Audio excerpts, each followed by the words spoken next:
Kita mulai nggih. Assalamualaikum warahmatullahi wabarakatuh. Bismillahirrahmanirrahim. Alhamdulillahirabbil alamin. Wa bihi nasta'inu ala umurid dunya waddin. Wassalatu wassalamu ala asyrafil anbiya'i wal mursalin. Sayyidina wa habibina wa syafi'ina wa qurrati a'yunina wa maulana Muhammadin wa ala alihi wa ashabihi wa dzurriyyatihi ajma'in, amma ba'd.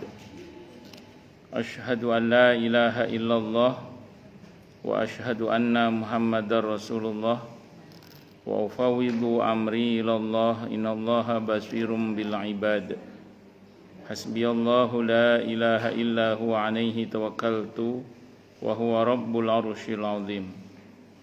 Qala Allahu ta'ala fi kitabihil karim hikayatan an nabiyillahi Musa alaihi salam, Rabbi shrah li sadri wa yassir li amri wahlul 'uqdatam min lisani yafqahu qawli.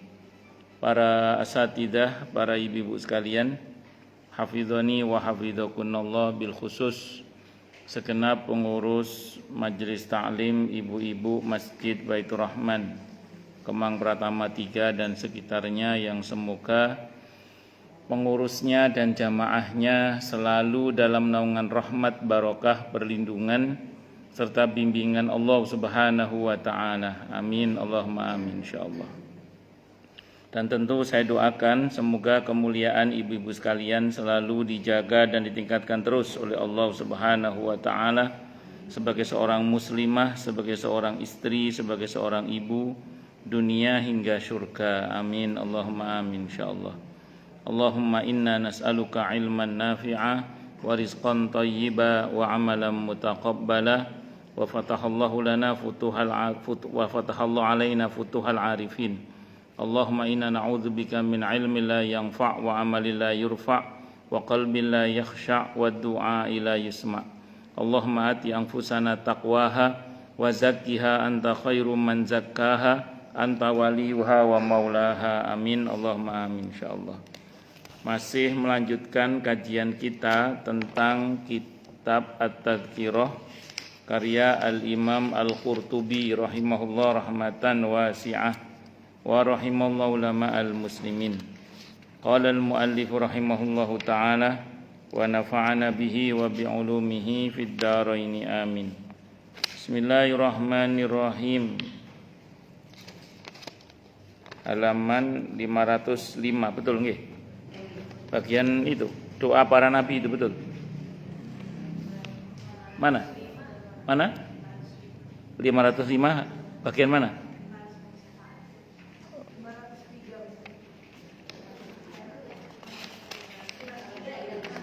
Oh, 503.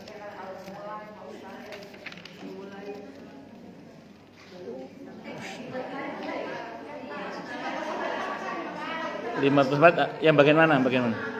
Mana? Soalnya tadi tanda saya ini meloncat. Saya nggak tahu. Terakhir mana terakhir? 504 Terus sampai mana? Sampai Nabi Nuh ya. Maka mereka datang kepada Nabi Nuh itu ya. Baik. Bismillahirrahmanirrahim. Setelah datang ke Nabi Adam, datang ke siapa? Ke Nabi Nuh. Karena Nabi Adam tidak sanggup mengajukan syafaat kepada Allah karena merasa malu. Maka mereka pun datang kepada Nabi Nuh alaihissalam, lalu berkata, "Hai Nabi Nuh, engkau adalah Rasul pertama yang diutus ke bumi. Bahkan Allah telah menyebutmu hamba yang banyak bersyukur. Berilah kami syafaat kepada Tuhan kami. Tidakkah engkau melihat keadaan kami? Tidakkah engkau melihat sudah seperti apa kami ini?" Nabi Nuh alaihissalam adalah Nabi dan Rasul pertama yang diberi tugas oleh Allah untuk menghadapi kesyirikan. Jadi syirik itu dosa yang paling besar, tapi bukan dosa yang paling tua. Jadi syirik itu baru ada di zaman Nabi Nuh alaihissalam. Dan Nabi dan Rasul pertama yang diutus oleh Allah untuk menghadapi kesyirikan itu adalah Nabi Nuh alaihissalam. Itu kalau kita baca di surah Nuh, ada di surah Nuh itu surah ke-71. Sebelum Nabi Nuh diutus itu ada satu kejadian, atau saat Nabi Nuh diutus itu ada satu kejadian, 5 orang soleh yang meninggal bersamaan. Jadi ada 5 orang soleh yang meninggal bersamaan. Ada Ya'uqa, Nasro dan seterusnya, itu ada nama-namanya itu. Sebutkan nama-namanya itu di Al-Quran. Ada 5 tokoh hebat lah. Nah, karena mereka ini tokoh-tokoh hebat, maka mereka dimakamkanlah dengan cara terhormat karena meninggalnya bersamaan. Terus kemudian generasi kedua masih mengenal tokoh inilah, generasi kedua. Di situ setan mulai datang. Kata setan tuh gini kurang lebih. Saya tanya dari mana saya tahu? Kemarin WA sama saya. Ada dalam kitab tafsir banyak. Nanti buka tafsir surah Nuh ya. Itu bisa dibuka dalam tafsir Ibnu Katsir. Setan tuh ngomong gini kira-kira. Ini mafhum riwayat yang maksud saya. Mafhum riwayat. Dia ngomong gini. Kamu masih nututi beliau. Anakmu udah nggak nututi. Itu generasi kedua itu mulai dibisiki. Generasi pertama tidak ada masalah. Generasi kedua mulai dibisiki. Jadi kamu kan tidak kenal. Kamu masih kenal beliau, tapi kan anakmu nggak kenal. Tidak mengenal tokoh ini.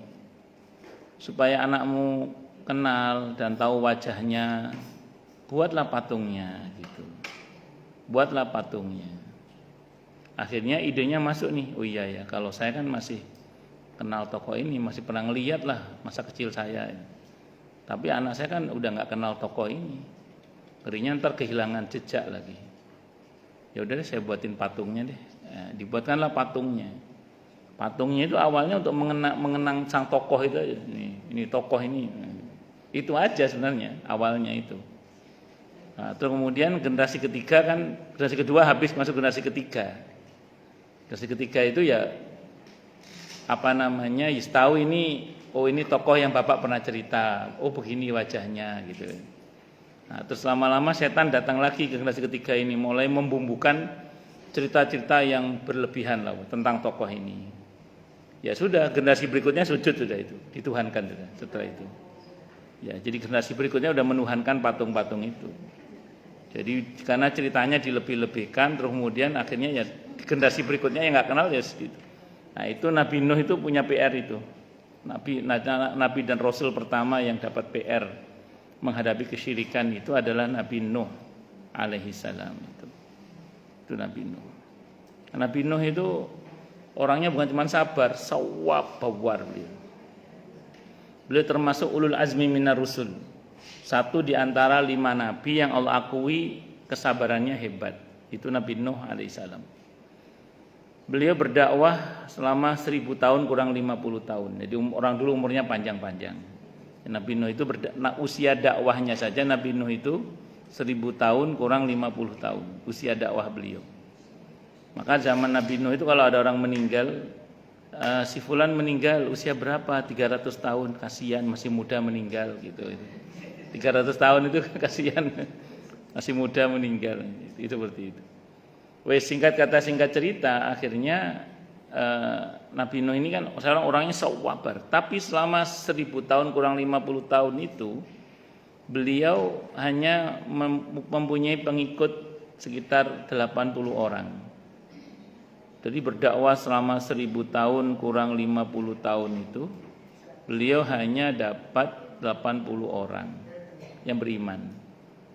Itu pun berarti praktis per 12 tahun lah kira-kira itu satu orang masuk Islam kalau kita hitung-hitung. Nah, kenapa begitu? Rupanya Nabi Nuh ini diuji oleh Allah dengan ordal, orang dalam. Jadi tantangannya bukan orang luar, orang dalam Nabi Nuh itu. Saya baca dalam tafsir Ibnu Katsir itu, tantangan yang paling utama dari dakwahnya Nabi Nuh itu adalah istrinya sendiri. Jadi istrinya Nabi Nuh ini mengkhianati dakwah suaminya. Saya baca dalam tafsir Ibnu Katsir itu, Nabi Nuh itu kalau mau dakwah kan mesti ngomong sama istrinya kan. Cin, aku manggil cinta Cin gitu. Aku besok mau dakwah ke kampung ini gitu. Ngomong gitu kan. Istrinya tahu suaminya mau pergi ke kampung ini kan. Dia mendahului itu. Mendahului suaminya terus ngomong ke orang-orang situ. Besok suami saya Nuh mau ke sini. Dia ngomong apa nggak usah dipercaya. Dia begini, coba bayangkan. Betul itu. Iya.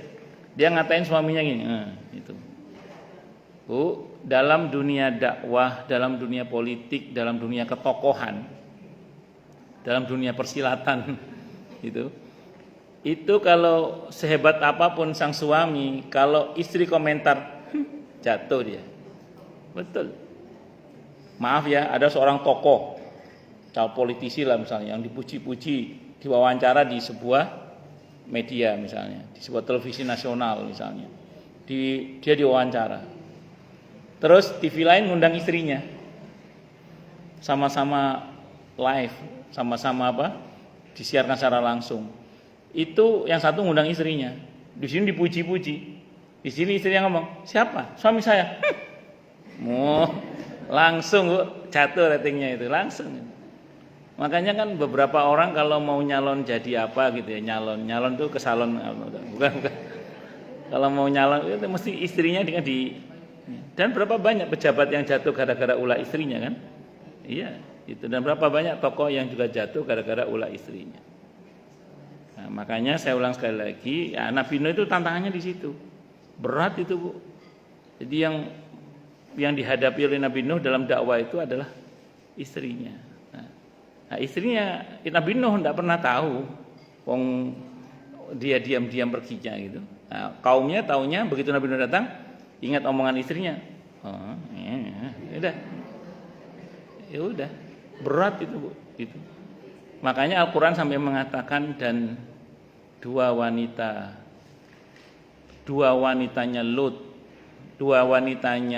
Nuh dan Lut yang di bawah naungan dua hamba kami yang soleh, keduanya itu masuk neraka, padahal keduanya di bawah naungan dua hamba kami yang soleh. Jadi Al-Quran itu kalau membahasakan istri yang harmonis itu pakai pasangan, tapi kalau enggak harmonis disebut dengan wanitanya Nuh, wanitanya Lut gitu. Itu pasangan yang enggak harmonis. Tapi kalau harmonis disebut dengan zauj, pasangan yang serasi.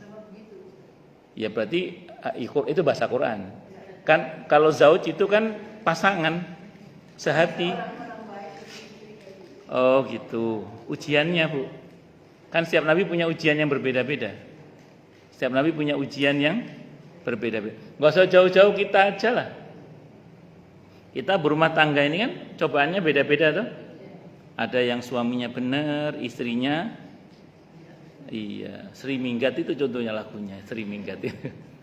Ada yang istrinya benar, suaminya kayak Bang Thoyib nggak pulang-pulang, itu ya ada itu. Bener ya. Ada suami benar, istri benar, anaknya bermasalah. Suami benar, istri benar, anak benar, mertua cerewet. Ya. Suami benar, istri benar, anak benar, mertua benar, besan cerewet. Ini bisa. Besan benar, mertua benar, orang tua benar, semua benar, tetangga rese. Itu ada aja pokoknya. Ya, pokoknya ada aja. Ya, faktanya kan kita dalam rumah tangga kan, ya. Mana anak muda itu kalau membayangkan nikah itu kayak prasmanan gitu. Dikira yang enak-enak tok gitu. Jangan salah, berumah tangga itu ada kompor meleduk juga. Naudzubillahi minasyarri dzalik. Allahu Akbar. Kalau hari ini kita melihat ada banyak orang-orang yang tenang dalam kehidupan rumah tangganya, jangan lihat tenangnya, tapi tengok ke belakang betapa dahsyat badai yang telah dilaluinya. Jangan diteruskan nanti jadi pujangga. Kalau mau jadi pujangga gampang, patah hati 3 kali jadi pujangga insyaallah. Lanjut. Sampai mana tadi, Bu? Nabi Nuh. Belum lagi tantangannya berupa anaknya sendiri Kan'an yang juga mendurhakai ayahnya. Jadi Nabi Nuh ini alaihissalam agak berat juga beliau itu. Beda sama Nabi Ibrahim alaihissalam ya. Tapi ini dua-duanya mulia ya, tokoh yang sangat mulia. Nah, kalau Nabi Ibrahim itu kan beliau dengan putranya Nabi Ismail alaihissalam itu terpisah 1.500 km. Palestina Mekah itu jaraknya kurang lebih 1.500 km. Beliau hampir tidak mendampingi tumbuh kembang putranya lah. Hampir tidak. Karena beliau sesekali tetap menyambangi putranya, dan kalau ketemu sama putranya dijaga kualitas pertemuannya, dijaga betul. Itu Nabi Ibrahim alaihissalam. Nah, tapi hebatnya Nabi Ismail yang notabene terpisah 1.500 km dengan Nabi Ibrahim, itu Nabi Ismail itu sangat mengenali ayahnya dan punya kesan baik tentang ayahnya dan sangat memuliakan ayahnya. Itu Nabi Ismail alaihissalam. Tahu rahasianya apa? Pertama, sambung doa. Nabi Ibrahim itu jauh di mata, dekat di doa. Nah, itu Nabi Ibrahim. Kita lihat dalam Al-Quran itu, Nabi Ibrahim itu doanya banyak untuk anak-anaknya itu. Nabi Ibrahim itu doa, Nabi yang boleh dikata paling banyak doanya untuk anak-anaknya. Banyak doanya, mulai dari Rabbi habli minas salihin, Rabbi ja'alni muqimas salati wa min dzurriyyati, Rabbi ja'alni muslimah pokoknya ada di Al-Baqarah itu ada beberapa doa Nabi Ibrahim lah pokoknya itu kuat sekali, belum syukurnya. Jadi keberadaan anak-anak itu disyukuri oleh Nabi Ibrahim itu. Syukurnya kuat, doanya kuat, itu Nabi Ibrahim. Makanya walaupun secara jarak tampak terbentang jarak yang cukup jauh antara Nabi Ibrahim dengan Nabi Ismail alaihissalam, tapi kedekatan secara roh itu ada. Kenapa? Karena Nabi Ibrahim selalu menyentuh anaknya dengan doa. Maka kita sentuh anak kita dengan doa. Bisa dipahami ya? Satu dulu. Terus jangan pernah putus doa anak. Kalau Anda mengatakan saya sehari mendoakan anak saya 5 kali, kurang. Doakan. Kapan ingat anak, doakan. Setiap nyebut nama anak kita, doakan. Misalnya hafizahullah, hadahullah misalnya. Hafizahullah, hadahullah misalnya. Bisa dipahami ya? Nah, itu doakan satu dulu. Itu rahasia Nabi Ibrahim alaihissalam. Yang kedua, alhamdulillah, masya Allah, Nabi Ibrahim itu nggak salah pilih istri. Nabi Ibrahim itu, Siti Hajar itu selalu menceritakan kebaikan ayahnya. Jadi memang ayahnya baik sih, karena Nabi kan tidak ada jeleknya. Jadi tapi selalu beda sama istri Nabi Nuh. Istri Nabi, bukan Nabi Nuh tidak mendoakan anaknya loh ya. Cuman yang kedua ini beliau dalam tanda kutip sebagai manusia biasa bisa salah. Nah, istrinya siapa tadi? Istri Bunuh berarti kan namanya. Kan istrinya Nabi Nuh namanya siapa? Bunuh berarti kan. Nah, itu beliau ini selalu menceritakan keburukan Nabi Nuh yang notabene nggak punya keburukan itu. Fitnah. Nah, kebayang nggak dia sambil gendong Kan'an menceritakan keburukan Nabi Nuh alaihissalam yang nggak ada keburukannya itu, yang diada-adakan tuh. Terus anaknya kira-kira ngeliatin nggak? Oh, bapakku ternyata gini ya gitu. Coba. Jadi yang termenset di pikirannya Kan'an itu bapaknya kayak yang diceritakan ibunya. Itulah kenapa kemudian bersyukurlah pada Allah kalau panjenengan punya suami yang menceritakan kebaikan jenengan dan memuliakan jenengan depan anak-anak. Agak nasib itu kalau jenengan punya suami yang panjen mbokmu iku anu, mbokmu repot ya. Tapi bersyukurlah pada Allah kalau punya suami yang mendorong Anda, yang mendorong anak-anak Anda untuk menghormati Anda sebagai ibunya. Ya, agak nasib memang kalau naudzubillah ya punya suami yang selalu Anda direndahkan depan anak-anak Anda. Naudzubillah min syarri dzalik. Itu yang terjadi pada Nabi Nuh itu. Beda sama Nabi Ibrahim. Selalu menceritakan kebaikan ayahnya yang memang sangat baik itu. Sementara Nabi Nuh itu diceritakan keburukannya yang tidak ada pada Nabi Nuh keburukan itu, tapi diada-adakan. Itu nasib. Naudzubillah min syarri dzalik. Itu berat tantangannya Nabi Nuh, itu berat sekali. Tapi beliau sabar itu. Allahu Akbar. Bukan cuma sabar, sawwabarul azmi minar rusul Nabi Nuh. Allahu Akbar. Pun bisa dipahami ya? Nah, Mas Ulam bersyukurlah pada Allah kalau panjenengan termasuk yang dianugerahi suami yang memuliakan Anda depan anak-anak Anda. Dan nasib, naudzubillah ini nasib rada nasib. Kalau nun sewu suami justru sering merendahkan jenengan di depan anak-anak. Naudzubillah misalnya. Tapi tidak usah khawatir, ada doa tadi. Kunci yang pertama pegang baik-baik itu, doa itu. Wes terserah kamu Mas, ngomong apa sakarepmu, sementing aku sama Allah tak dongakno anakku terus. Doakan terus, sentuh dengan Fatihah, dengan surah Yasin, dengan surah Ar-Rahman, sentuh dengan nama-nama Allah, sentuh terus. Doakan terus, jangan pernah berhenti. Mungkin sekarang belum terlihat hasilnya, tapi itu tidak akan sia-sia asal kita terus, karena Anda ibunya. Karena Anda ibunya. Itu seperti itu. Pun paham nggih, bisa diambil pelajaran nggih dari kisah Nabi Nuh alaihissalam. Allahu akbar. Nabi Nuh alaihissalam menjawab, sesungguhnya pada hari ini Tuhanku benar-benar marah. Dia tidak pernah marah sehebat ini sebelumnya dan tidak akan marah sehebat ini sesudahnya. Aku dulu pernah berdoa untuk kebinasaan kaumku, jadi aku justru sedang memikirkan diriku, pergilah kalian kepada Ibrahim. Malu beliau sama Allah karena beliau pernah pada puncaknya akhirnya mendoakan kehancuran bagi kaumnya yang kafir. Sehingga semua kaumnya yang kafir mati semua. Dan setelah Nabi Nuh itu tidak ada lagi manusia kecuali keturunan Nabi Nuh. Makanya Nabi Nuh itu ada yang mengatakan beliau itu Adam kedua. Nabi Nuh itu apa? Adam kedua. Allahu Akbar. Saya pernah sampaikan sini ya. Kita ini nggak usah khawatir. Kan kadang orang nanya itu, jangan-jangan kita ini keturunannya Qabil. Qabil itu yang membunuh Habil, anak Nabi Adam. Nggak usah khawatir, kata Ibnu Katsir dalam Qasasul Anbiya, dari keturunan Nabi Adam yang melanjutkan keturunan cuma Nabi Syis. Jadi dari Nabi Adam, Nabi Syis. Nggak usah khawatir. Kan'an, apa namanya itu? Qabil tidak menurunkan keturunan. Nah, terus kemudian nanti zaman Nabi Nuh kan setelah Nabi Nuh nggak ada lagi Nabi dan Rasul kecuali keturunan Nabi Nuh. Kan'an tidak usah khawatir. Kan'an tidak meneruskan keturunan karena Kan'an kan kafir, dia mati. Jadi yang meneruskan keturunan adalah keturunan Nabi Nuh alaihissalam, orang beriman semua. Saya mau sampaikan berarti di badan kita ini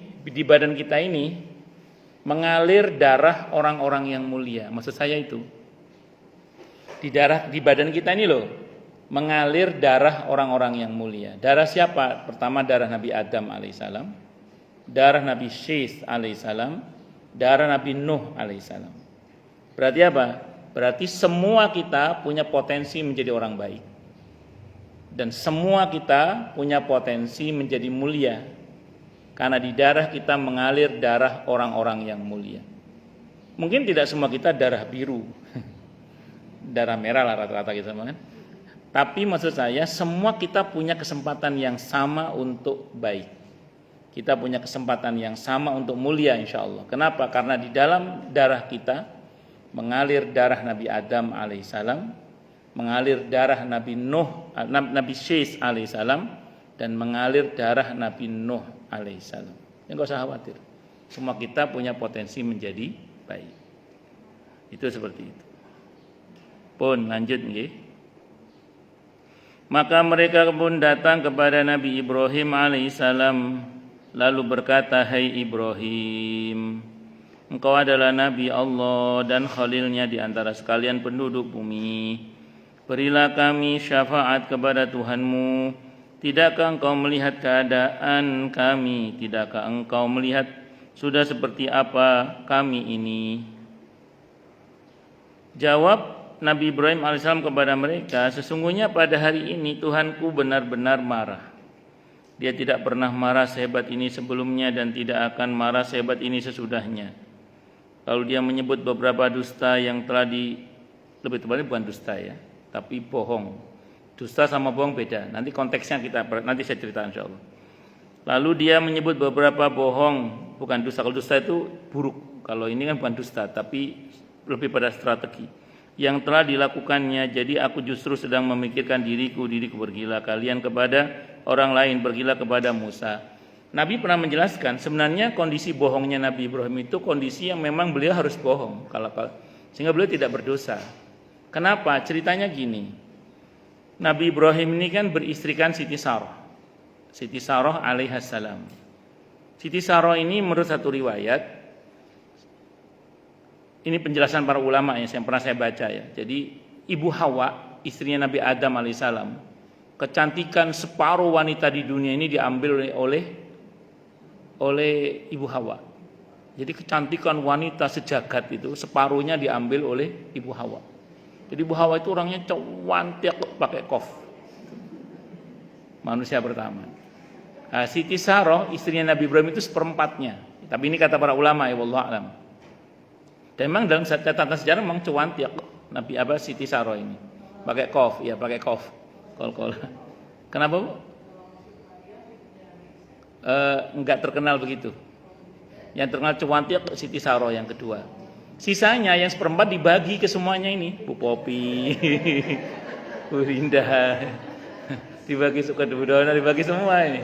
Dibagi-bagi, diecer. Diecer. Ya lumayan lah. Tapi ini pendapat ya, ini pendapat. Beda pendapat itu seusia dengan beda pendapatan, biasa lah itu. Ya kan orang itu nyatanya kan kalau yang sekarang ini kan modelnya ada yang memang cantik dari sananya, ada yang cantik dari dananya. Ya. Allah. Ada yang cantik dari sananya, ada yang cantik dari dananya. Itu.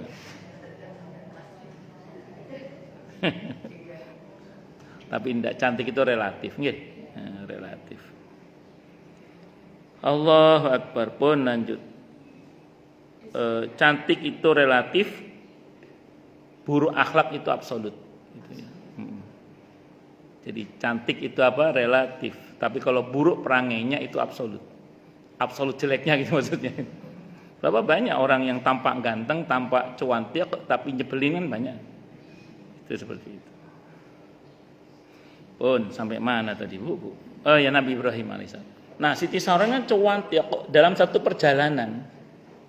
Beliau masuk kan SK kerasulannya di daerah sekarang Palestina dan sekitarnya itu. Itu SK kerasulan Nabi Ibrahim alaihissalam. Sehingga beliau harus pergi menuju ke Palestina itu. Dalam perjalanan itu, beliau masuk ke satu wilayah negara yang presidennya rajanya itu seneng seneng wong wedok. Ndakan ada wong wedok ayu diambil. Kalau ada wanita cantik itu diambil itu. Kalau dulu Majapahit, dulu zamannya Ratanca, Rakuti itu. Siapa itu pas setelah Ramawijaya itu anaknya siapa namanya itu Kala Demek. Iya Kala Demek tas apa jenenge iku. Kala Demek tas apa namanya? Saya lupa namanya. Itu ngono kan seneng ono wong wedok ayu termasuk istrinya Rakuti itu kan diambil sama dia yang masuk. Istrinya Ratanca kan digoda sama dia. Yang akhirnya dibunuh sama Ratanca itu gara-gara kelakuannya itu. Raja Majapahit. Mirip raja kayak gitu, mirip kayak gitu. Wah, telik sandinya raja lapor ke raja. Raja, ada seorang lelaki tinggi besar, ganteng. Nabi itu semuanya ganteng, enggak ada nabi yang jelek. Karena nabi itu kalau dalam akidah kita, semua nabi diambil dari yang paling ganteng dari kaumnya. Jadi kalau ada nabi nggak patek ganteng bukan nabi berarti. Semua nabi itu ganteng. Ada laki-laki tinggi ganteng raja, istrinya cantik kok pakai kofis. Kata raja, tangkap. Dihadapkan ke raja kan. Terus kemudian raja nanya, wanita ini apamu? Ke Nabi Ibrahim. Nabi Ibrahim orangnya cerdas. Kalau nyebut istri dianggap rival, dibunuh Nabi Ibrahim. Karena dia suka ngambil istri orang juga, si raja ini. Kalau sampai ngaku ini istrinya, dibunuh Nabi Ibrahim karena dianggap rival kan. Kata Nabi Ibrahim, dia saudari saya. Kata raja, calon ipar berarti. Nah, kan ipar kan dihormati, ipar. Dia saudari saya. Ya wis istirahat dulu. Akhirnya istirahat. Begitu istirahat, Siti Sarah itu marah sama Nabi Ibrahim. Mas Nabi. Dia kan marah. Karena dianggap saudara kan di satu kamar. Kamu tadi kok bohong katanya. Kata Nabi Ibrahim, saya enggak bohong. Kamu kan saudara saya. Saudara seiman. Iya juga sih kata Siti Saroh. Lah terus piye Ki Kang? Terus bagaimana ini? Bagaimana ini? Akhirnya Nabi Ibrahim itu berdoa. Dalam satu riwayat Siti Saroh yang berdoa, saya pernah baca saya pernah ngaji dua-duanya sih. Jadi ada yang mengatakan Nabi Ibrahim yang berdoa, ada yang mengatakan Siti Saroh yang berdoa. Kalau yang sependek yang paling kuat itu Nabi Ibrahim yang berdoa. Ya Allah, jagalah istri hamba jangan sampai bisa disentuh oleh orang yang jahat itu. Gitu. Itu doanya Nabi Ibrahim. Akhirnya besok kan mereka menghadap. Mulailah si raja ini menjahili Siti Saroh. Begitu tangannya mau nyentuh Siti Saroh, tangannya keple gitu, enggak jadi. Mau sentuh keple. Mau meluk Siti Saroh, jatuh dia, lemes ya. Dilindungi oleh Allah Siti Saroh. Kata raja, wah semua itu apa iki? Dicekel gak kena iki. Ayu tapi gak kena ditemok. Akhirnya kata si raja itu, ya wis sampean tak bebasno wis. Rupanya raja ini terkesan sama Nabi Ibrahim alaihissalam. Saman katanya kok Anda kok kelihatannya berjalan berdua, tak kasih pembantu ya. Dikasihlah pembantu Siti Hajar itu. Siti Hajar itu tadinya budak, tapi bukan budak aslinya beliau. Beliau itu putri raja yang kalah perang. Jadi tawanan terus disertakan ke Nabi Ibrahim untuk sebagai membantu perjalanan Nabi Ibrahim dan Siti Saroh yang nanti punya putra Nabi Ismail dan Siti Hajar alaihissalam itu. Itu seperti itu. Pun lanjut. Nah, kan berarti kan sempat bohong tentang Nabi Ibrahim itu. Nah, tapi bohongnya itu kalau kata Nabi Muhammad SAW itu bukan bohong yang dosa itu. Itu memang dalam keadaan seperti itu beliau boleh bohong. Walaupun Nabi Ibrahim sudah menjelaskan kepada si istrinya, "Loh saya tidak bohong kok, kamu kan saudara saya." Saudara apa? Saudara seiman. Tapi itu Nabi Ibrahim sudah merasa malu banget. Malu banget sama Allah sehingga beliau mengatakan nafsi. Saya malu sama Allah saya. Malu. Itu Nabi Ibrahim alaihissalam.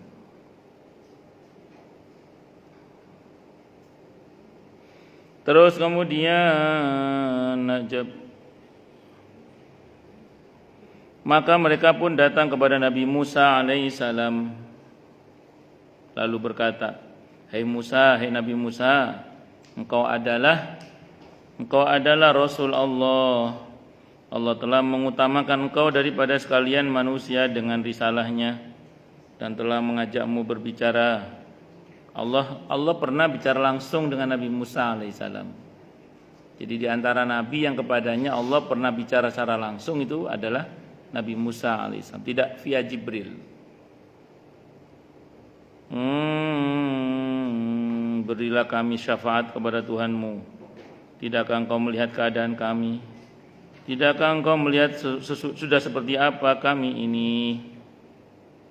Jawab Nabi Musa alaihissalam kepada mereka, sungguhnya pada hari ini Tuhanku benar-benar marah dan tidak pernah marah sehebat ini sebelumnya dan tidak akan marah sehebat ini sesudahnya.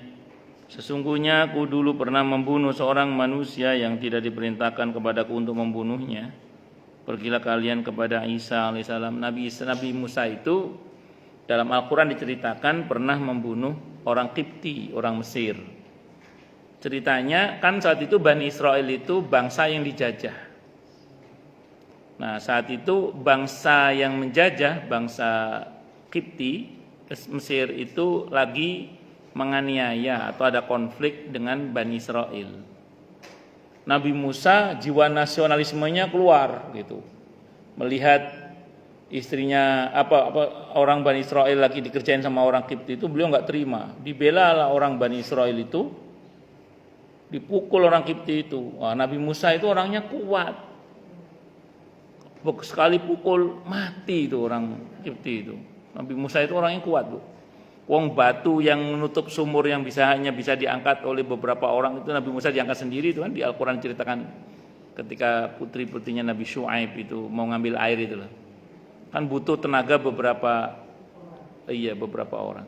Itu Nabi Musa diangkat sendiri. Kuat Nabi Musa, orangnya gagah, tinggi besar orang Nabi Musa. Iya, ganteng, yang jelas ganteng gitu aja. Yang jelas ganteng. Pokoknya enggak ada nabi yang jelek, semuanya nabi kan. Kenapa nabi semua ganteng? Mungkin karena orang lebih siap dipimpin oleh orang ganteng gitu aja. Tapi ganteng lahir batin ya, ganteng lahir batin. Wes singkat kata singkat cerita, akhirnya apa yang terjadi? Yang terjadi Nabi Musa itu merasa bersalah dan beliau sempat lari selama 10 tahunan. lari dari kejaran Fir'aun. Yang saat itu Fir'aun juga marah gara-gara Nabi Musa telah membunuh sukunya kan, orang sukunya Kipti. Singkat kata singkat cerita, akhirnya Nabi Musa kembali sebagai Nabi dan Rasul untuk menghadapi Fir'aun itu sendiri. Nah itu beliau merasa malu kepada Allah. Padahal dalam konteks itu Nabi Musa tidak sengaja membunuh. Beliau membela kaumnya yang sedang dizalimi kan. Nasionalismenya muncul, membela rakyatnya, dipukul penjajahnya itu mati. Beliau merasa berdosa. Padahal itu ya tidak salah beliau.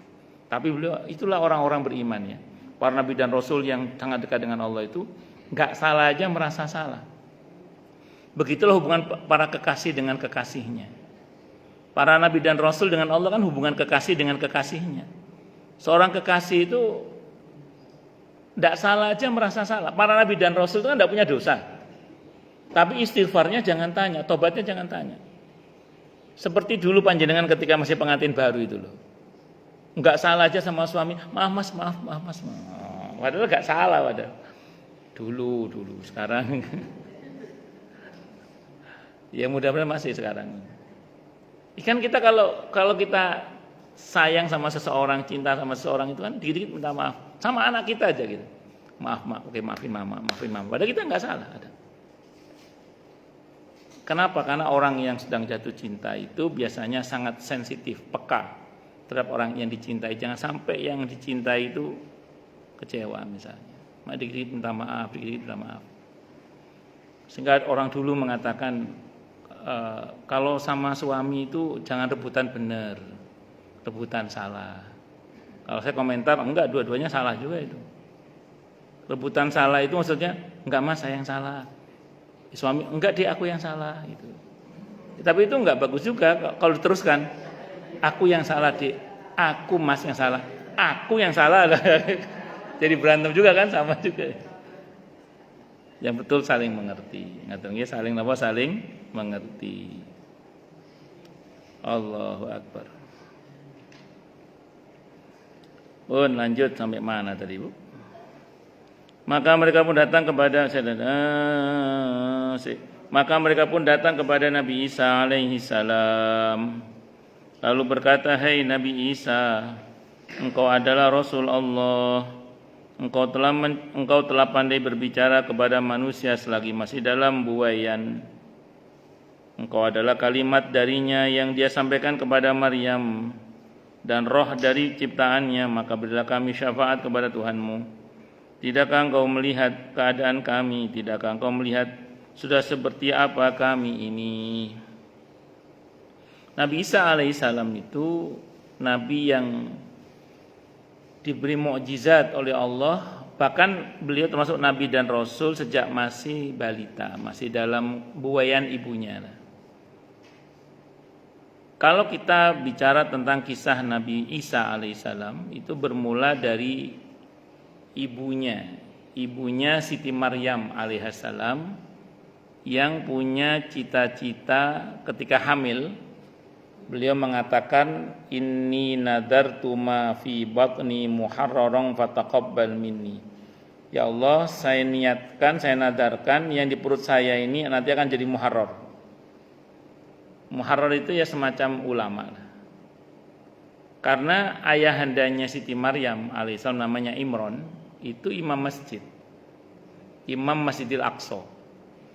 Nah, ibundanya Siti Maryam namanya Hanna alaihissalam itu pengen punya anak yang menjadi muharrar, meneruskan bapaknya lah jadi imam masjid, kira-kira gitu. Begitu lahir ternyata perempuan, di mana tidak mungkin kan menjadi imam masjid, sehingga beliau mengatakan ya sudahlah, namanya laki-laki bukan perempuan, perempuan juga bukan laki-laki, tapi beliau tidak membatalkan niatnya walaupun tidak mungkin.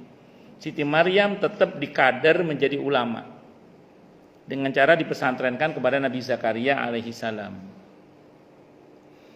Nah, menariknya adalah nanti Siti Maryam ini dengan izin Allah melahirkan Nabi Isa alaihissalam itu. Spirit apa yang bisa kita ambil dari kisah ini? Ibu-ibu kalau punya cita-cita yang baik, jangan dibatalkan hanya gara-gara rasanya tidak mungkin. Misalnya di antara ibu-ibu sedang berjuang menghafalkan Al-Quran. Betul ya? Nah, rumusnya bagaimana kalau seusia kita menghafalkan Quran itu? Hafalkan walaupun nggak hafal-hafal, itu rumusnya itu.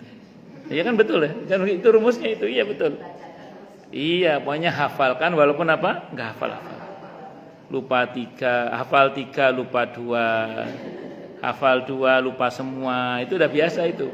Pokoknya dihafalkan, banyak apa tadi rumusnya? Hafalkan walaupun nggak hafal-hafal, itu rumus itu. Ibu jangan batalkan, aduh sasanya nggak mungkin Ustaz, jangan, tetap berjuang mujahadah untuk menghafalkan Quran. Mungkin sampai meninggal ibu nggak berhasil menghafal Quran, tapi siapa tahu nanti generasi anak, mungkin anak juga nggak dapat, siapa tahu generasi cucu. Nah, Hana, ibundanya Siti Maryam alaihi wassalatu wassalam, itu cita-citanya nggak berhasil di anak, anaknya perempuan kan. Tapi nanti berhasil di cucunya. Enggak cuma dapat imam masjid, dapat nabi dan rasul. Nah, itu yang saya pernah cerita di sini, Bu. Di Jawa Timur itu ada seorang kiai, namanya Kiai Mahmud namanya. Allah yarham Kiai Mahmud.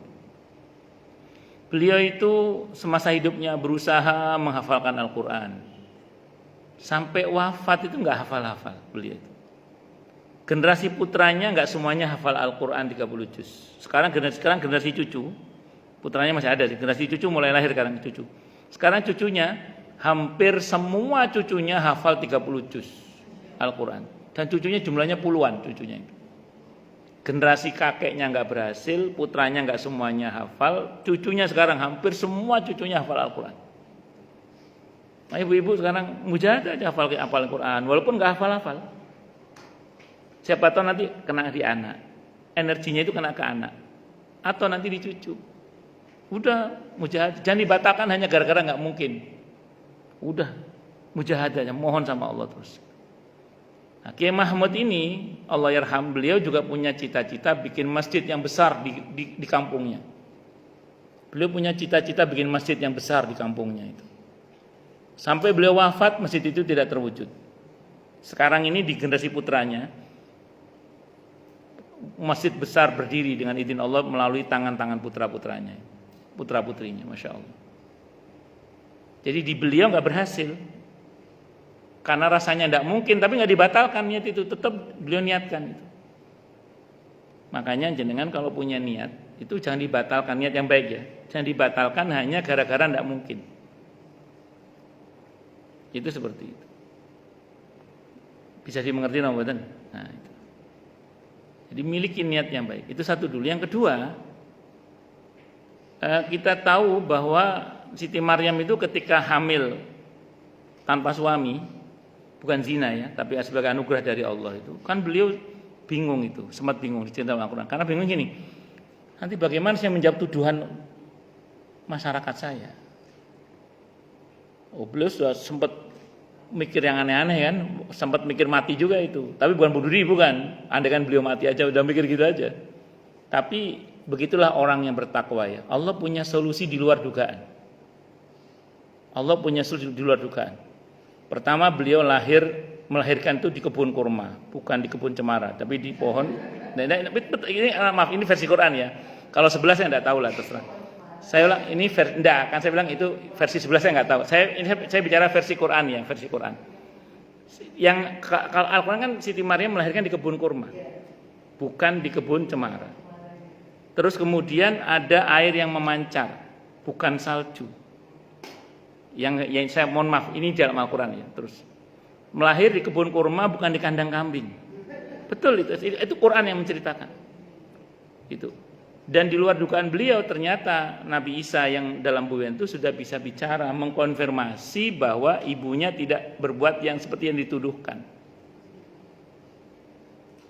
Dan aneka mujizat yang lain. Makanya karena beliau punya mujizat yang luar biasa itu, makanya kaumnya kemudian beberapa menuhankan beliau kan.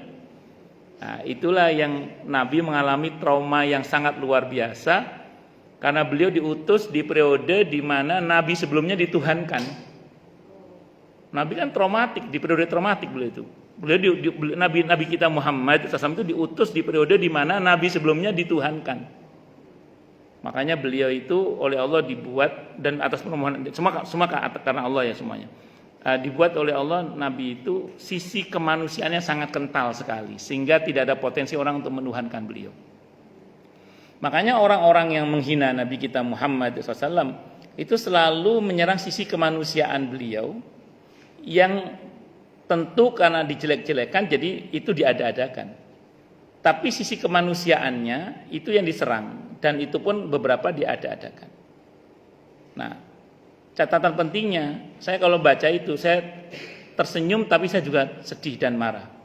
Senyum saya kenapa? Betullah jaminan Allah bahwa Nabi akhir zaman tidak akan dituhankan, karena sisi kemanusiaannya sangat kental sekali. Dan yang kedua, ya saya marah kan saya ada iman, kan tentu marah kalau Nabi kita dihina kan, itu seperti itu. Nah, jadi singkat kata singkat cerita, Nabi kita Muhammad SAW itu memang diutus di periode yang sangat traumatik, karena beliau diutus di periode di mana Nabi sebelumnya itu dituhankan. Itu. Allahu Akbar. Bisa dimengerti ya? Nah, bon lanjut.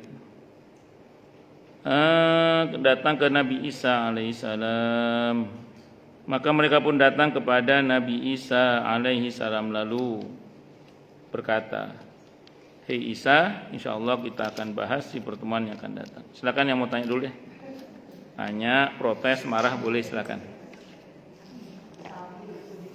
Monggo, silakan. Yang mau tanya dulu, tanya. Kalau nggak ada, saya teruskan lagi. Kalau nggak ada, monggo silakan. Tanya, protes, marah boleh. Masalah atau masalah yang lain boleh, silakan. Monggo, kalau ada. Kalau nggak ada berarti jelas. Monggo Bu, monggo.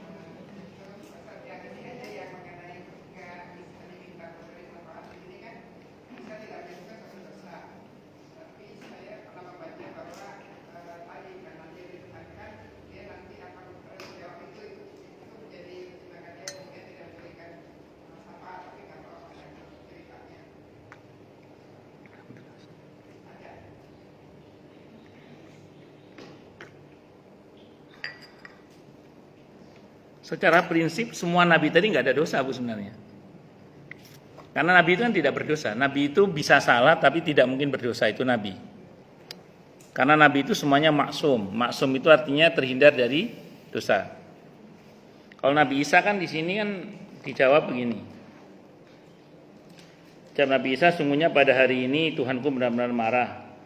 Dia tidak pernah marah sehebat ini sebelumnya dan tidak akan marah sehebat ini sesudahnya.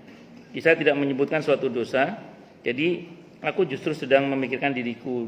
Pergilah kalian kepada orang lain, pergilah kepada Muhammad SAW. Dan sebenarnya semua nabi itu tidak ada dosa sebenarnya. Wallahu a'lam bishawab. Karena Nabi Ibrahim tadi kan, kalau kata Nabi Muhammad, Nabi Ibrahim itu sebenarnya tidak salah juga. Kemarin Nabi Adam sudah saya jelaskan ya. Nabi Adam itu bukan salah maksiat, salah ijtihad beliau. Nabi Nuh, beliau bukan orang yang salah dalam hal ini. Beliau ya tadi dalam puncak kesabarannya yang sudah berdakwah selama 1000 tahun, 50 tahun, doa itu hal yang wajar. Nabi Musa juga seperti itu, Nabi Ibrahim juga seperti itu. Jadi itu sebuah kesalahan iya beberapa, tapi bukan berarti itu merupakan dosa. Mengenai Nabi Isa karena riwayatnya begitu, ya yang kita imaninya begitu. Tidak usah ditambah-tambah nanti takutnya ngarang. Itu seperti itu. Wallahu a'lam bishawab. Monggo yang lain silakan. Monggo Bu Dona, monggo.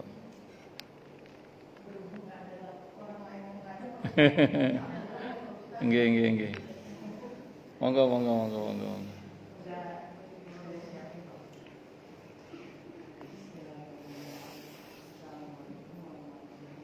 Waalaikumsalam warahmatullahi wabarakatuh.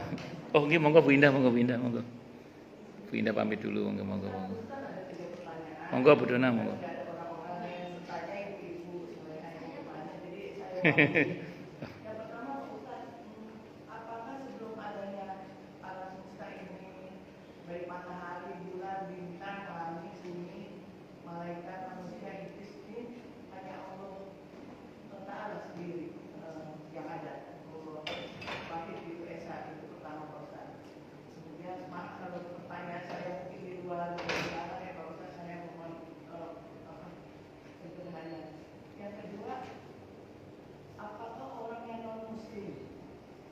Dia notabene dari lahir dari keluarga yang betul-betul muslim,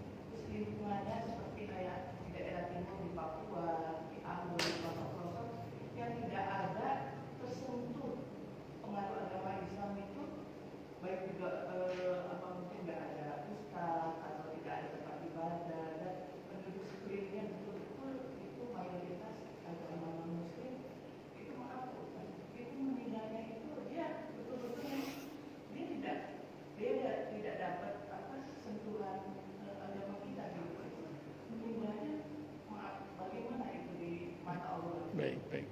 Apakah itu hak prerogatifnya Allah atau bagaimana? Ya kecuali kalau dia mungkin tinggal di kota besar gitu, dia kan bisa belajar atau dia bisa bertanya-tanya kan di lingkungannya yang betul-betul pure murni tidak ada mendapatkan pencerahan agama Islam. Baik, baik. Kemudian yang ketiga Pak Ustaz, benar Pak Ustaz apa tanya saya kalau saya lagi. Iya, iya.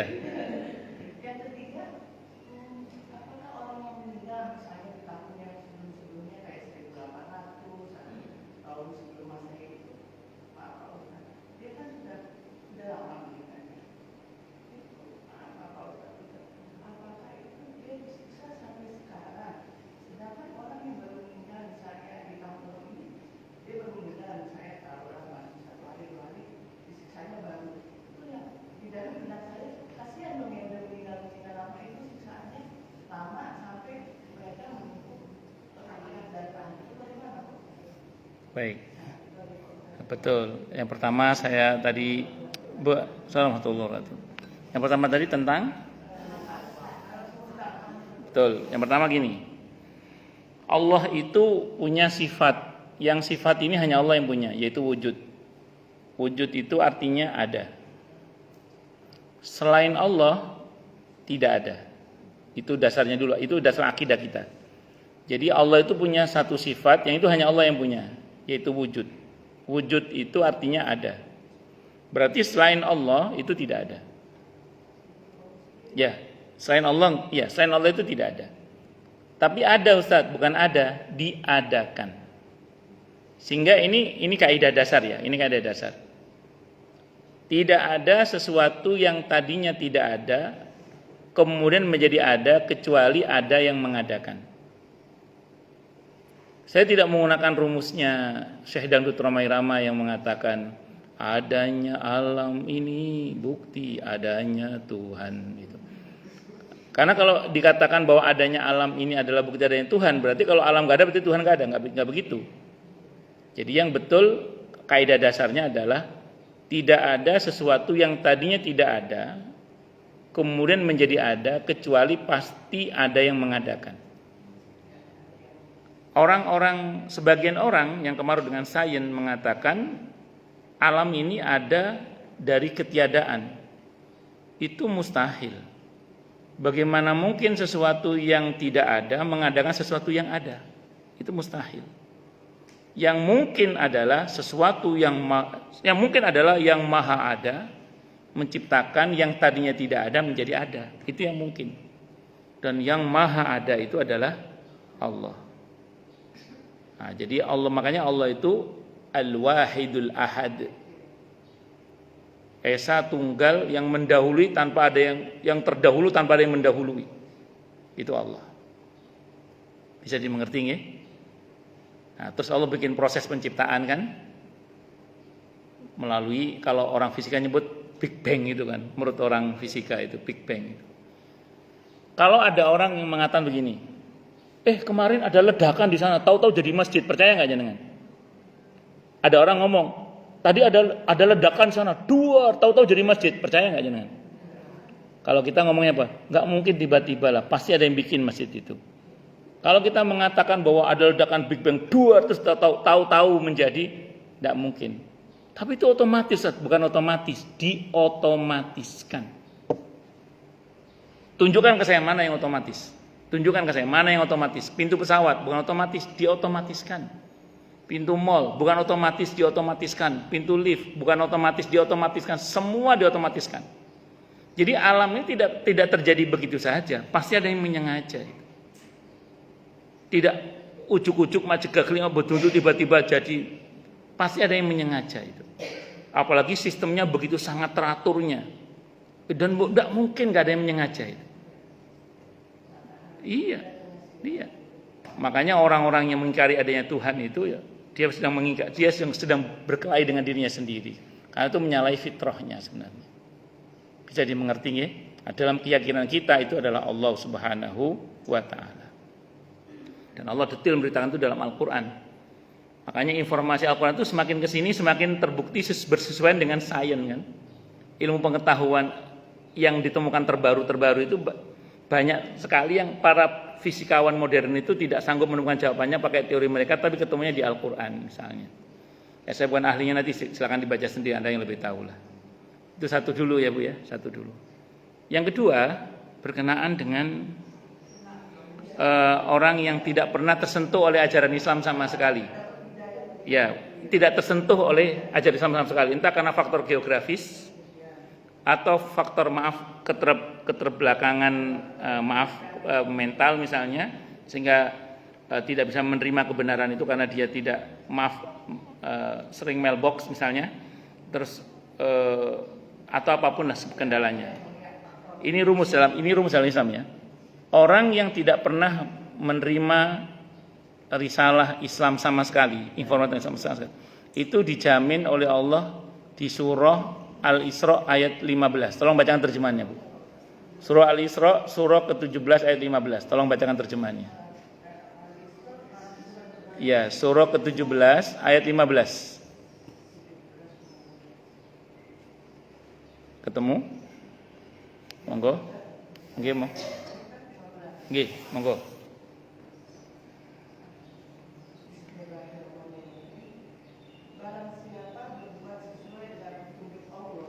Maka sesungguhnya itu untuk keselamatan dirinya sendiri.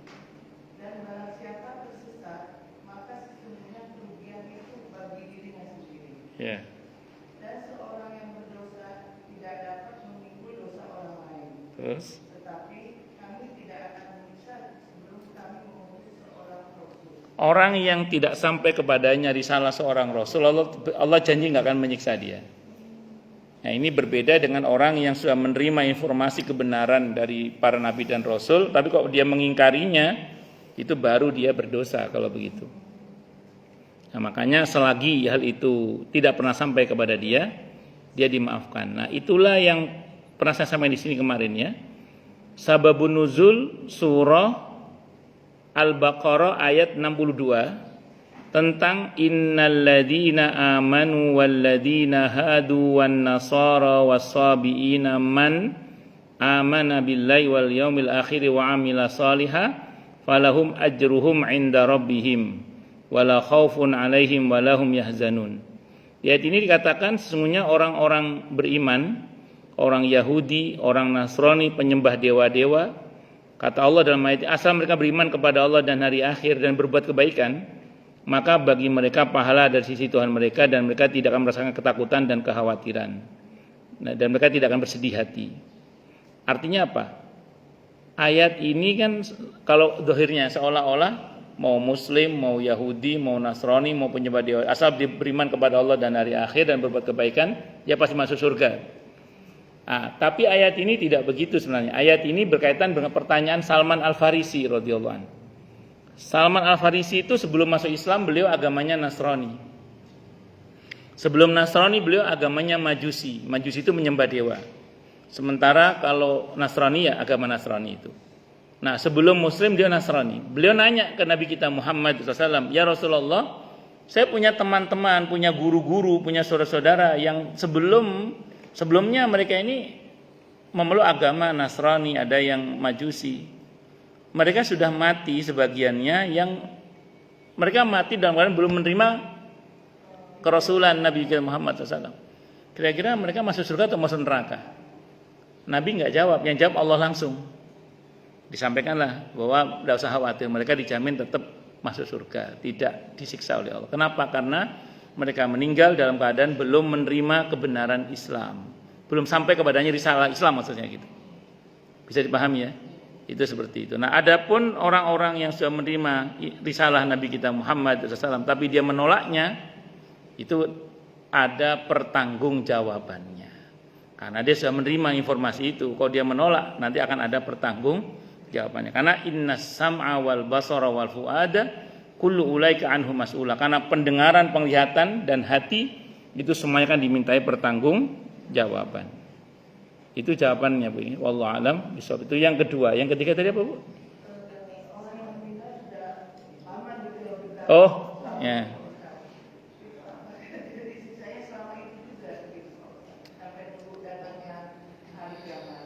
Ya kalau yang diadab ya iya, kalau yang diberi nikmat ya lama juga diberi nikmatnya di kubur itu. Tapi begini Bu Dona, menariknya gini. Nanti pada hari kiamat begitu mereka dibangkitkan, mereka saling ngobrol kan. Berapa lama kamu perasaan kayak baru tidur sehari atau setengah hari yang lalu.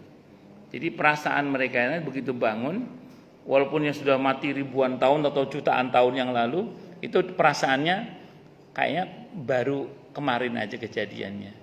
Jadi itulah maha adilnya Allah, di mana rasa itu dibuat sama nanti, walaupun lama itu. Jadi rasanya itu dibuat sama. Ketika mereka bangkit, dalam Al-Quran diceritakan, ya kira-kira saya tertidur sehari atau setengah hari yang lalu lah. Ya. Iya, loh enggak, itu sama yang diadab juga sama. Dia merasa segitu aja. Dia merasa seperti sehari atau setengah hari aja. Jadi perasaan mereka sangat cepat semua itu berlalu. Padahal sudah berlangsung sekian ribu tahun. Tapi rasanya seperti sehari atau setengah hari saja. Dibuat rasa seperti itu. Yaitu Allah yang maha tahu. Mungkin berlaku baginya relativitas waktu atau bagaimana saya nggak paham itu. Wallahu a'lam bishawab. Nggih. Nggih.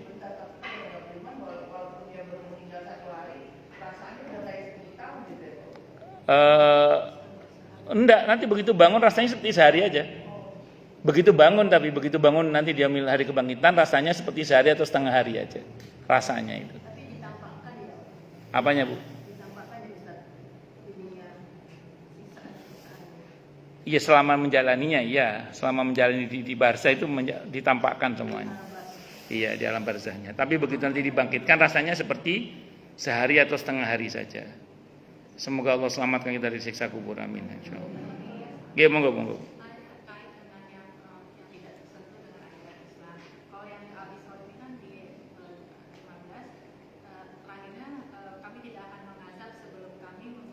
Seorang Rasul betul.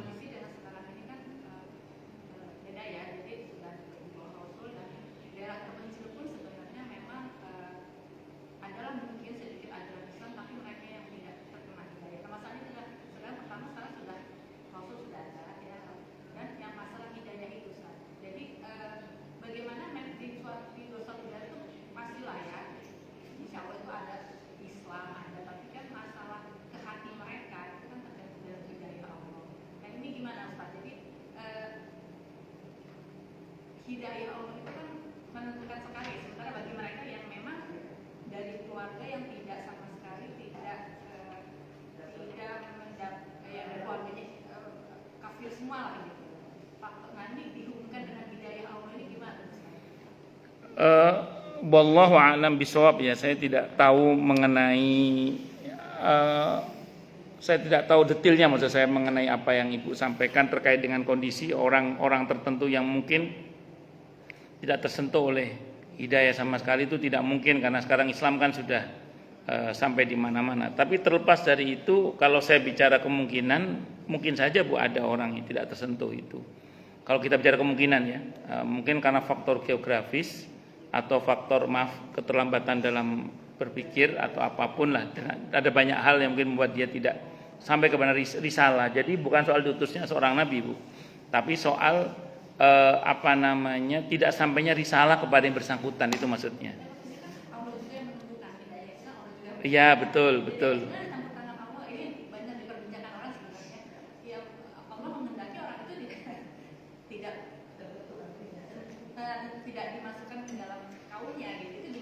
Islam dan tidak Islamnya seseorang itu memang betul-betul hak mutlaknya Allah sih memang. Ya, jadi Islam dan tidak Islam seseorang itu hak mutlaknya Allah. Tapi saya ulang tadi, orang yang tidak mendapatkan petunjuk dalam pengertian karena dia tidak sampai kepada risalah itu kan dimaafkan, itu namanya. Itu namanya al-udhr bil jahli namanya. Sementara kalau dia sudah menerima kebenaran Islam, sudah mendapatkan informasi tentang kebenaran Islam tapi dia menolak, itu ada pertanggungjawabannya di hadapan Allah nantinya itu. Karenanya kemudian begini Bu, kita ini menjadi muslim itu karena dipilih oleh Allah. Saya ulang, kita menjadi muslim ini karena dipilih oleh Allah. Allah berfirman dalam Al-Quran di surah Fatir ayat 32 itu. Wa awrasnal kitabal ladzina istafaina min ibadina, dan kami wariskan Al-Quran itu kepada hamba-hamba kami yang kami pilih. Berarti menjadi muslim itu pilihan Allah. Nah pertanyaannya, berarti orang-orang yang tidak masuk Islam tidak dipilih? Iya. Kasihan dong, harus kasihan kita. Kalau ada orang kau tidak menerima kebenaran Islam, kepada mereka kita kasihan. Kalau kasihan terus apa yang kita lakukan? Doakan, ajak dia. Mengajak nggak harus pakai kata-kata. Ayo masuk Islam nggak harus. Tunjukkan akhlak Islam kita yang bagus, yang indah, yang jujur, yang amanah, tidak khianat. Tunjukkan akhlak Islam kita yang bagus. Harapan kita semoga mereka tertarik untuk masuk Islam. Kita nggak boleh paksa mereka masuk Islam. Tapi kita harus menunjukkan akhlak Islam kita yang bagus, yang indah. Besar harapannya mereka tertarik untuk masuk Islam dalam masalah ini.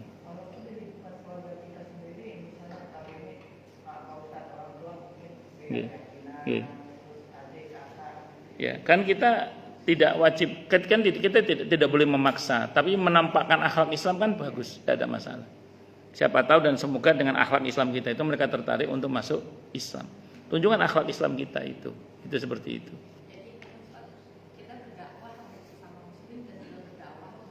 Iya, di luar orang luar Islam. Itu kita berdakwah mengajak mereka, dan mengajak itu enggak harus pakai kata-kata. Ayo masuk Islam, ayo masuk, enggak. Tapi tunjukkan akhlak Islam kita yang bagus. Semoga mereka tertarik untuk masuk Islam. Ngoten. Wallahu a'lam bishawab. Bu Popi apa Bu Wi dulu? Bu Popi dulu. Hak mutlaknya Allah. Kayak kakeknya Nabi, papanya Nabi, padahal Nabi itu keponakannya dan cucunya sudah menampakkan akhlak yang baik, tapi tidak terbuka mereka untuk masuk. Kalau kakeknya Nabi kan wafat sebelum Nabi jadi Nabi dan Rasul. Bapaknya Nabi kan juga wafat sebelum Nabi jadi Nabi dan Rasul kan. Kalau pamannya itu Abu Thalib sama Abu Lahab itu yang menolak kan. Tapi yang lain kan banyak menerima, kayak Sayyidina Hamzah, sahabat Abbas banyak yang terima juga kan. Yang nolak ya dua itu, ya terutama yang jahat yang Abu Lahab itu kan. Itu aja sih. Ya, dan memang itu hak mutlaknya Allah memang, betul.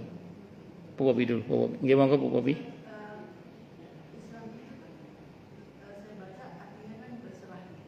Terus kalau ibu nanya ke saya, iya secara prinsip semua nabi itu muslim. Iya, muslim, ya berserah diri kepada Allah. Iya, betul, tidak salah itu.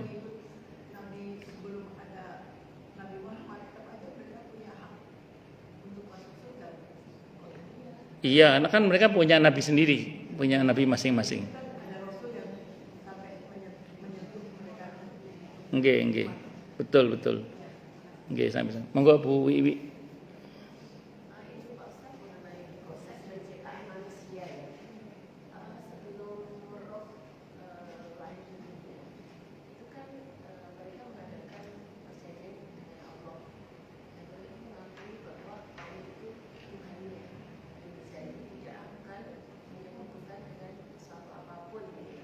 Betul. Proses itu terjadinya kapan ya? Kemudian setelah lahir ke dunia, kenapa ada yang mendapat hidayah, ada yang enggak? Padahal rohnya itu sudah bersaksi bahwa Allah itu satu-satunya Tuhan. Itu Ustaz pemahamannya seperti apa? Oke, bagus. Secara fitrah manusia itu tidak bisa mengingkari adanya Tuhan secara fitrah. Karena sebelum dia dikirim oleh Allah ke sulbi orang tuanya di Al-A'raf ayat 172, Allah bertanya kepada mereka, dan pertanyaan ini sekaligus doktrin, ya alastu bi rabbikum qalu bala syahidna. Bukankah aku adalah Tuhan kalian? Ya, kami menjadi saksi. Itu disampaikan oleh Allah di alam azali. Alam azali itu alam sebelum alam rahim. Namanya alam ruh. Jadi kita semua aslinya ruh, kita semua aslinya. Jasad ini dari hasil mengumpulkan jasad ini. Dari ongol-ongol, dari jengkol, dari apa. Ini dari hasil mengumpulkan ini. Sementara yang asli kita yang ruh itu. Yang ruh itu. Nah, fitrah manusia tidak bisa mengingkari adanya Tuhan. Makanya manusia ketika hidup tanpa bimbingan wahyu, secara naluriah mereka mengakui adanya kekuatan di luar kekuatan mereka. Tapi karena tanpa bimbingan wahyu, akhirnya mereka mencoba untuk meraba-raba lah, sehingga ada animisme dan dinamisme itu. Itu sebagai bentuk pengakuan bahwa ada kekuatan di luar kekuatan dirinya, ada kehendak di luar kehendak dirinya. Nah, nanti para nabi dan rasul menyampaikan berbasis wahyu itu adalah Allah. Itu adalah Tuhan, dan Tuhan itu adalah Allah Subhanahu wa taala. Makanya saya ulang sekali lagi, secara naluriah manusia tidak bisa mengingkari adanya Tuhan itu. Makanya kan ketika ada seseorang yang mengingkari adanya Tuhan, itu sebenarnya dia sedang berantem dengan dirinya sendiri. Nah, ketika dia mengingkari adanya Tuhan itu dia berantem dengan dirinya sendiri. Kenapa? Karena fitrahnya nggak cocok. Fitrahnya maunya mengimani adanya Tuhan itu. Makanya ada orang yang mengatakan yang paling sering ingat Tuhan itu adalah orang ateis. Waktu begitu dia ngomong Tuhan kayaknya nggak ada, tapi kayaknya ada deh, nggak ada kayaknya. Dia berantem. Karena kalau dia imani sudah selesai sebenarnya. Mas saya pernah nyeletuk kepada seorang ibu yang katanya putranya saat itu ateis. Saya bilang sama beliau, bilang sama anak-anak ibu, lawang nggak ada kok diingkari. Gitu. Kan katanya dia mengingkari adanya Tuhan. Lah yo nggak ada kok diingkari. Kan katanya Tuhan itu nggak ada kok diingkari. Nah, kan kurang kerjaan namanya itu. Ya, tambah bingung dia akhirnya. Karena alhamdulillah baik, alhamdulillah masya Allah. Nah, jadi singkat kata singkat cerita, fitrah manusia tidak bisa mengingkari adanya Tuhan. Ngaten nggih? Wallahu a'lam bishawab. Jadi itu fitrahnya. Kalaupun kemudian ada orang yang tidak percaya sama Tuhan, mengingkari Tuhan dan macam-macam, ya monggo kembalikan kepada kejujuran dirinya sendiri. Nah, jadi kembalikan kepada kejujuran dirinya sendiri. Satu. Yang kedua, kalau Allah mau semuanya beriman kata Allah. Tapi Allah memang, ya Allah maunya begini, mau gimana? Mas saya ulang, bersyukurlah pada Allah kita ini diberi hidayah iman dan Islam. Kalau ibu teruskan, berarti kasihan dong saat yang gak diberi hidayah iman dan Islam. Ya kasihan, karena kasihan doakan. Karena kasihan ajak gitu loh. Jadi kita nggak tahu ujung cerita kita loh. Kita dan mereka kita tidak tahu, karena bisa jadi posisi kita berganti dengan mereka kan. Naudzubillah min syarri dzalik. Makanya doakan agar mereka dapat hidayah. Tunjukkan akhlak Islam kita supaya mereka tertarik untuk masuk Islam. Karena kita nggak bisa memaksa itu. Khutbah saya jauh hari ini. Saya ke mana itu Rawamangun apa namanya UNJ. Nggih, mohon maaf ya, karena zuhurnya kanan. Cukup dulu nggih. Kita tutup dengan hamdalah. Alhamdulillahirabbil alamin. Semoga kajian kita bisa bermanfaat, mubarakah fid dini wa dunya wal akhirah untuk kita, keluarga kita dan seluruh umat Islam semuanya, dan mudah-mudahan kita semua dijadikan oleh Allah sebagai orang-orang yang sukses dunia akhirat, selamat dunia akhirat, bahagia dunia akhirat, dan dipermudah urusan kita oleh Allah fid dini wa dunya wal akhirah. Semoga Allah limpahkan hidayah selalu untuk kita. Semoga Allah tingkatkan selalu hidayah untuk kita, dan semoga Allah berikan hidayah untuk siapapun yang melihat kita. Subhanakallahumma bihamdika asyhadu an la ilaha illa anta astaghfiruka wa atubu ilaik. Sallallahu alaihi Muhammad wa alihi wasallam. Saya mohon maaf. Wassalamualaikum warahmatullahi wabarakatuh.